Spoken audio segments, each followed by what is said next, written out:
PwC over in Kenya has played host to a select group of East Africa's leading CEOs for second year running. This, of course, to discuss and debate the big issues facing the most respected businesses in the region. Now, this is, as I said, the second CEOs East African debate following last year's in Kampala, Uganda. And to talk us through some of the issues raised is Charles Mushene. He's the country leader at PwC and joins us, of course, live from our studios over in Nairobi. Charles, thanks so much for joining us this afternoon.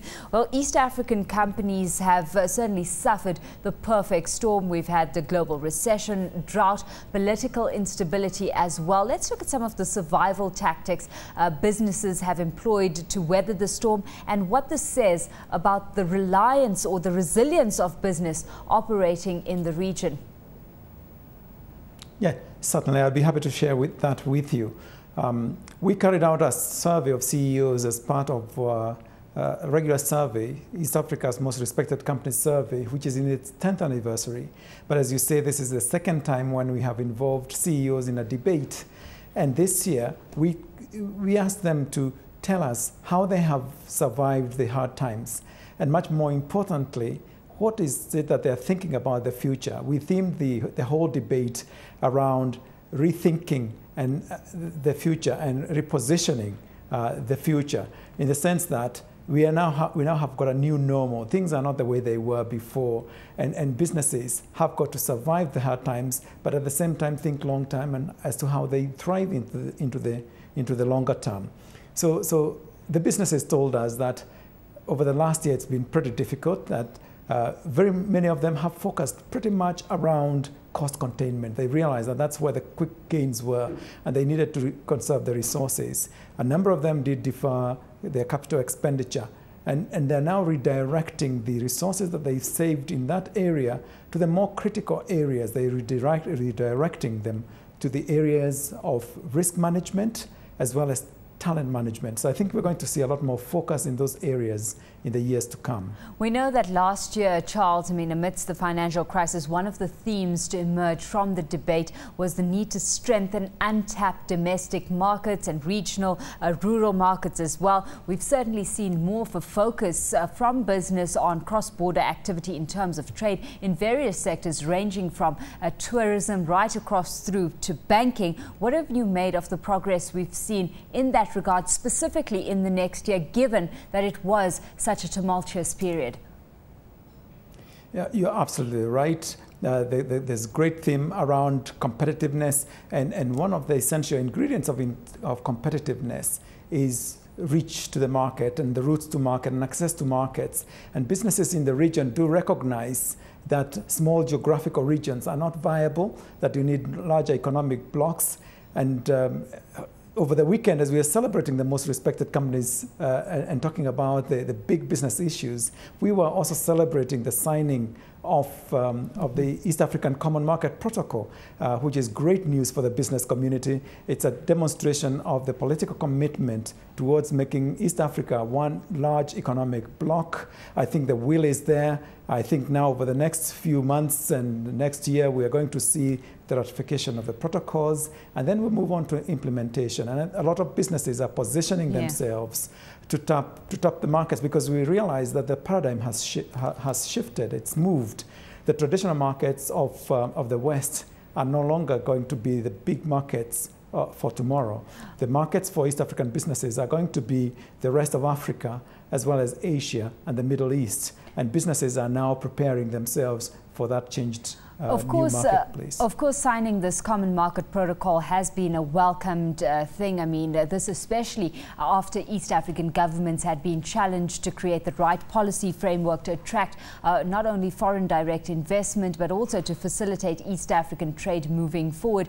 There had been a lot of disagreements, though, in the past over the right to free movement and permanent residence in the region. Fears also that Kenya will dominate the union moving forward. Has that kind of sentiment shifted? Because you said earlier that implementation is now going to be the focus point, and that had been or would be considered quite a big hindrance towards successful implementation of this protocol moving forward. I believe positions are changing. I think the parties that were resistant to it are getting to realize that it'd be a bit like trying to stop the tide from coming in. I think it's inevitable. You can delay the inevitable, but you cannot stop it from happening.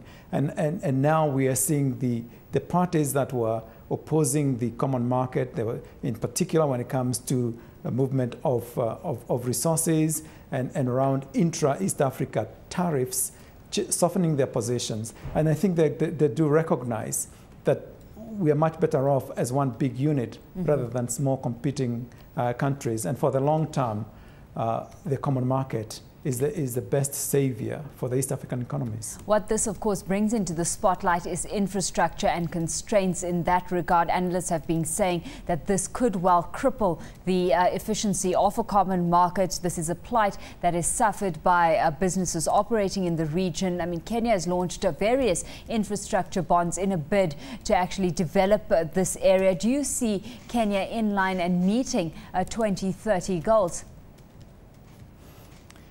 I think that the 2030 goal is a vision, it's an ambitious vision, and I think it's a very good thing to work towards. Whether we will get there, I think we've got milestones along the way. But if I could just make a comment on that in respect of the survey that we carried out and the debate that we had with the CEOs recognize that infrastructure and energy are the biggest costs of doing business in East Africa and hindrances to progress.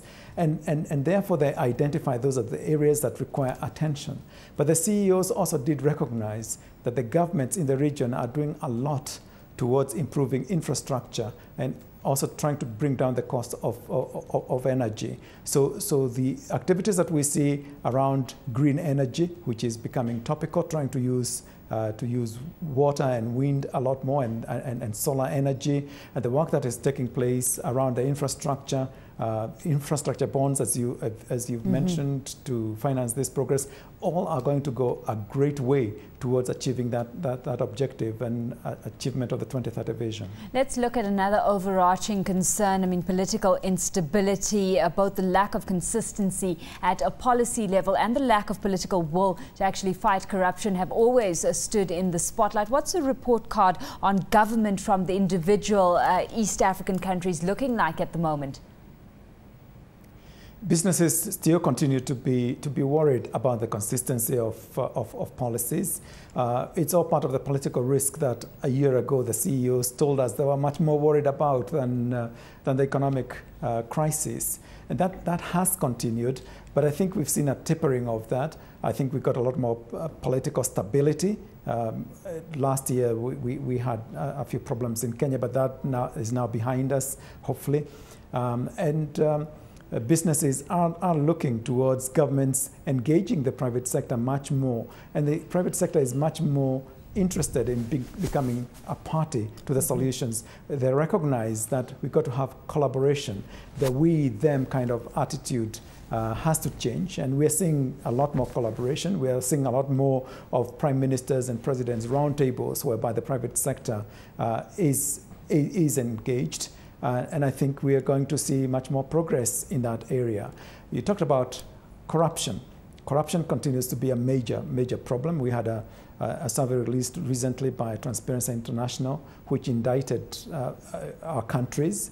And the public has been making outcries about this. And I think it's a question of the business community and the members of the public putting their money where their mouths are, and actually taking positive steps to contribute in whichever way they can towards the eradication of the vice. It takes two to tangle, and it's always very easy to blame governments, but you have to have the private sector as well participating and endorsing corruption for it to thrive. And really, it's up to the business community to rise up to the challenge and say no to it, and engage their members to do the right thing. The ethical guidelines that encourage the right behavior need to be inculcated in our businesses. Well, Charles, on that note, let's leave it there. Thanks so much for having joined us this afternoon.